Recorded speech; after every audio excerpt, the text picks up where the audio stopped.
Hello, magandang gabi muli sa inyong lahat, mga minamahal na mga kapatid na sumusubaybay, na nagwa-watch sa ngayon sa kanilang mga tahanan or kung saan man dako o lugar tayo sa oras na ito sa atin pong pag-join sa ating pag-aaral ngayong gabi sa ating Sweet Hour of Prayer.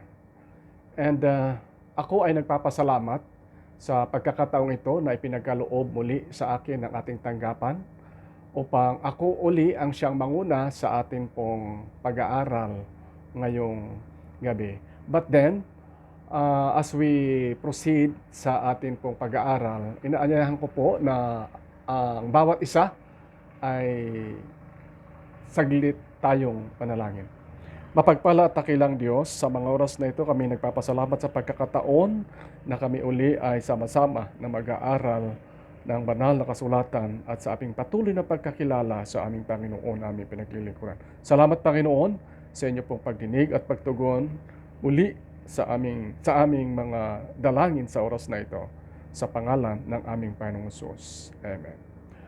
So, ngayong gabi, by the way, maraming salamat sa mensahe ng kanta na ating narinig ngayong gabi. I've been blessed sa message and song. So ngayong gabi sa ating pong pag-aaral ay dalawa din ang nais kong bigyang diin o bigyan ng puntos ang dalawang ito sa ating pong pag-aaral. And ang dalawang ito, it's all about emotions ng isang tao. Pagka ito ay ating na-encounter, ito ba ay nakakatulong or ito ba ay nakakasira sa ating buhay? So, as we go on sa ating number 1 sa ating pag-aaral, sabi niya dito ay number 1 points. If you focus on the hurt, you will continue to suffer. Yes, alam naman natin that nobody wants to suffer sa kung anuman mga klase ng mga sakit. Ito man ay physical, especially sa emotional. Normal lang sa tao na nasasaktan. Pero pag ang isang tao ay masyado ng sensitibo at hindi naman dapat masaktan at siya naman ay nasasaktan na wala namang kadahilanan, hindi na ito normal. Yung mga tinatawag na sensitive, hindi na ito normal na pakiramdam ng isang tao. Being hurt is normal kasi ito sa pamamagitan ng mga ganitong mga emotion, ang sabi doon sa aking nabasa ay tayo din ay natututo at na-evaluate natin ang ating sarili sa mga ganoong mga karanasan na ating nararanasan.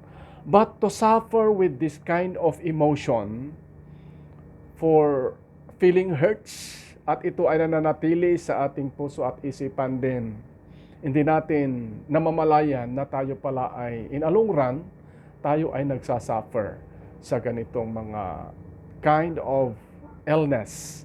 And siyempre, ang ganitong uri ng damdamin ay ito'y kinoconsidered sa mental illness.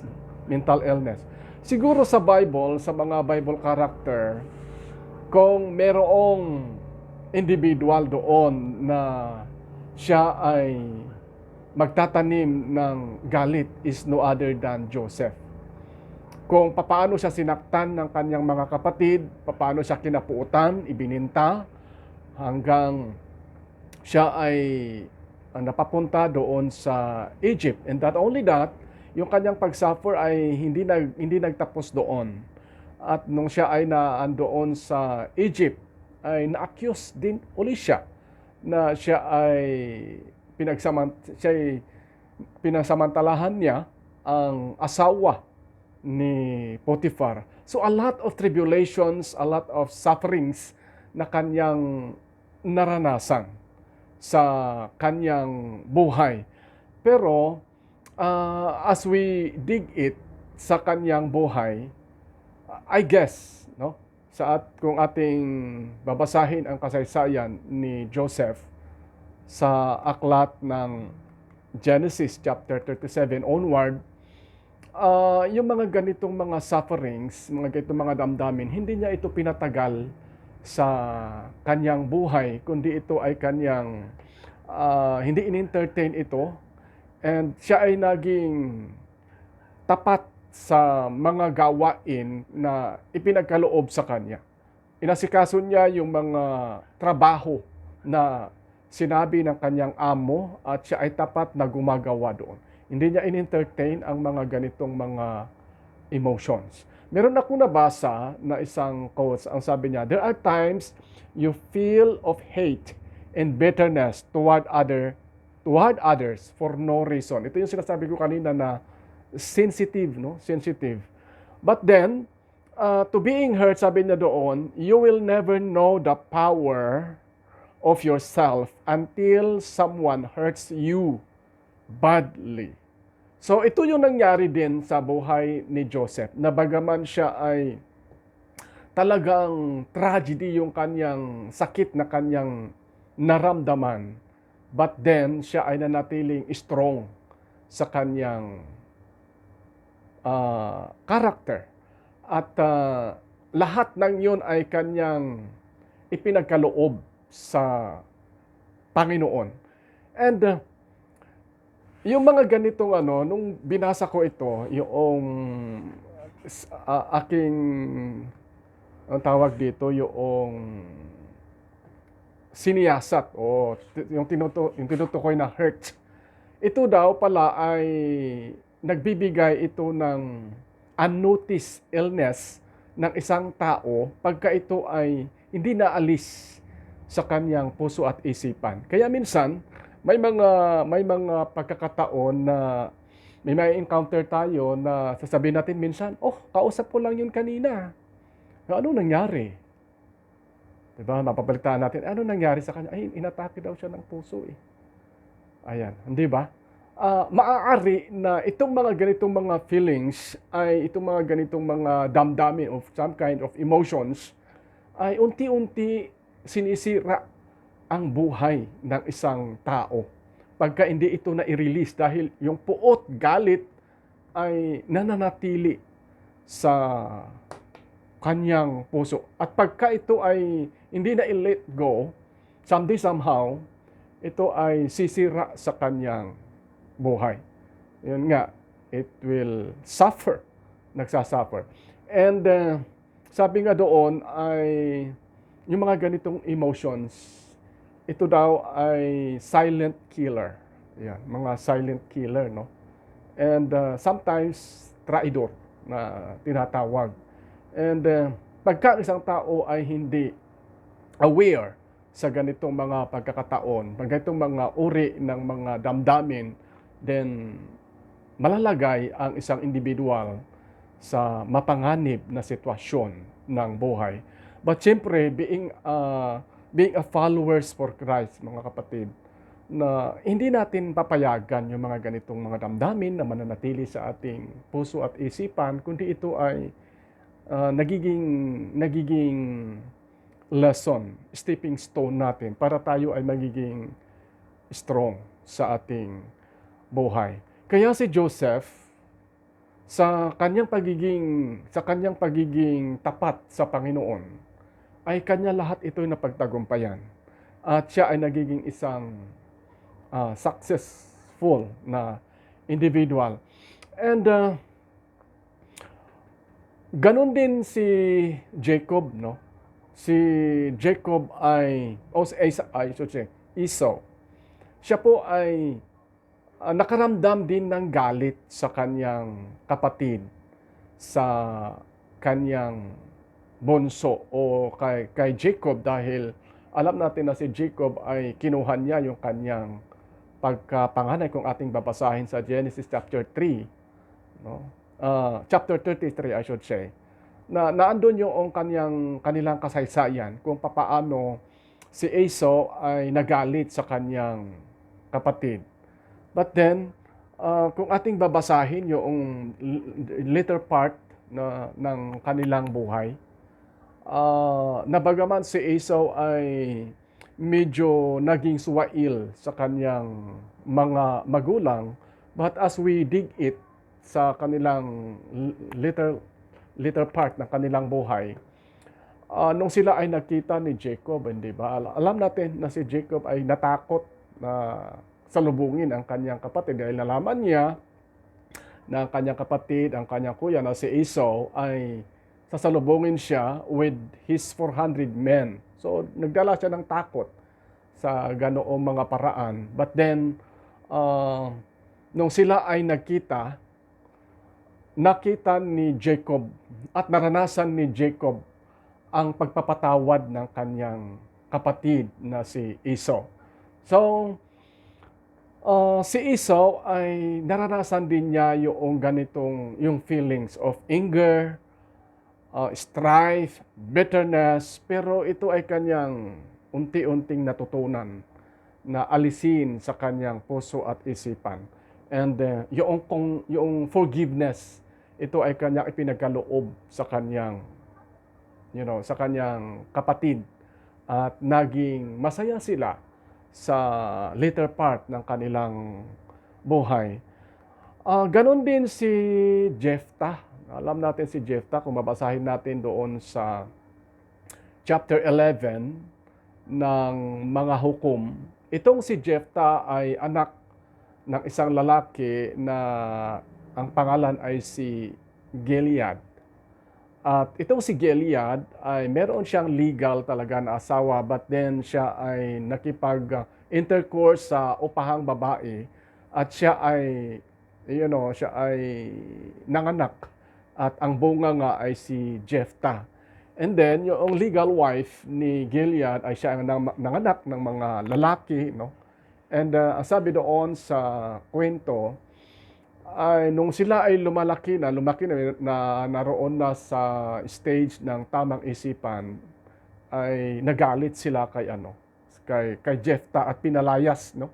Pinalayas siya ng kanyang mga kapatid, kinapuutan siya. So, even Jephthah suffered this kind of experience na siya ay kinapuutan ng kanyang mga kapatid. And si Jephthah ay pumunta doon sa isang lugar ng mga bandido. At si Jephthah doon siya na-train ng pagiging isang matapang na lalaki. So, for being hurt sometimes, it will give us a great lesson. Great lesson. At nagiging strong siya doon sa kanyang naranasan. And sa buhay ni Jephthah, ito ay kinalugdan ng Panginoon sa kanyang katapatan at sa kanyang katapangan. At siya ay naging hukom ng Israel. Na itong mga individual na ito, nakaranas sila ng mga ganoong mga damdamin. Pero hindi nila ito in-entertain sa kanilang buhay. O hindi nila pinatagal, kundi ang pagpapatawad ang nanatili pa rin sa kanilang puso at isipan. Doon sa Mission Spotlight o Mission Story, meron akong na-watch doon na isang Christian vlogger, no? Na siya ay isang anak ng lalaki, o ito daw yung kanyang tatay ay isa siyang businessman. At nagkaroon siya ng intercourse din sa isang babae doon sa lugar na kanyang pinuntahan at nagkaroon ng bunga. At ang bunga nga ay itong batang ito, itong individual na ito. And ang nangyari ay hindi tumagal ang mag-asawa o mag-sweetheart, hindi sila nagkatuluyan at iniwan ang babae. At sangayon sa kanyang kwento, ay sa galit ng kanyang nanay doon sa kanyang tatay, ay ibinubunton doon sa kanyang anak na Pero alam ninyo sa kanyang sa bukod sa siya ay sinasaktan ng kanyang mama, physical, most especially doon sa emotional, napakarami niyang naranasan. Siya ay namasukan ng kargador o sabi pa niya doon ay houseboy. Marami siyang naranasan hanggang sa siya ay laging nananalangin na ang Panginoon ay kanyang laging gagabayan. Bibigyan siya ng lakas, ng pangangatawan at ito ay kanyang malampasan. Until one day, nasumpungan niya ang kanyang sarili sa pagiging isang vlogger. At with this kind of experience, naging matatag siya. Kaya number 2, na nais kong ipunto sa ating pag-aaral ngayong gabi. Kung ang isa ay, if we focus on hurts, then we will continue to suffer. But then ito ang number 2. Then if you focus on the lesson, then you will continue to grow. Yun ang main reason na kung ang isang individual ay lumalago sa kanyang buhay dahil sa siya ay natututo. Lahat ng kanyang mga experiences sa buhay ay kinukunan niya ng kanyang mga lesson sa buhay hanggang sa marating niya yung kanyang minimiti at tugatog ng tagumpay na kanyang nais marating. Of course, ang isang individual na patuloy na lumalapit sa Panginoon at walang pagdududa na ang Panginoon ay pagpapalain niya ang kanyang mga anak na tapat sa lahat ng kanyang gawain, tapat sa kanyang pag-deal sa sinumang tao, sa kapwa-tao, hindi siya nagmamata ng tao or whatever na mga ganoong mga treat sa ibang mga individual. So, ang vlogger o ang individual na ito, kasi nagcha-charity siya, siya ay naging natagumpay siya. Nakakuha siya ng bahay, karoon siya ng sasakyan, and siyempre, meron na siyang kakayahan na hanapin ang kanyang magulang. At hinanap niya yung kanyang magulang, nakita niya yung kanyang tatay, at nagpakilala siya na ako ang iyong anak, ganito ang nangyari. Minsan na medyo sinumbatan din niya yung kanyang ama, pero ang sabi niya ay ano man ang nangyari, ay ako din ay nagpapasalamat. Kasi kung hindi sa iyo, kung hindi ikaw na tatay ko at ang hindi nanay ko, hindi ako naging tao. Kaya talagang nagpursige ako na hanapin ko ang tatay ko at ikaw ay akin pong nakita at nagpapasalamat ako sa Diyos at tayo ay nagkita. Kaya, so ang pagiging isang strong ng tao ay lahat ng ating mga naranasan sa buhay na ito ay dapat pala na tayo naging positibo sa ating buhay. Tapat tayo sa anuman ang kung anong meron tayong tungkulin na naiatang sa atin. Kung ang Panginoon ay tapat, anuman ang tungkulin na ipinagkaloob sa Kanya, na iligtas niya ang buhay ng tao sa eternal death. At ngayon, kayo at ako, tayong lahat, ay nagkaroon ng pagkakataon o nagkaroon ng pag-asa na magmamana ng buhay na walang hanggan. Even Jesus Christ, been hurt, been accused, marami siyang naranasan. Pero ang forgiveness pa rin ang kanyang ipinagkakaloob sa bawat isa.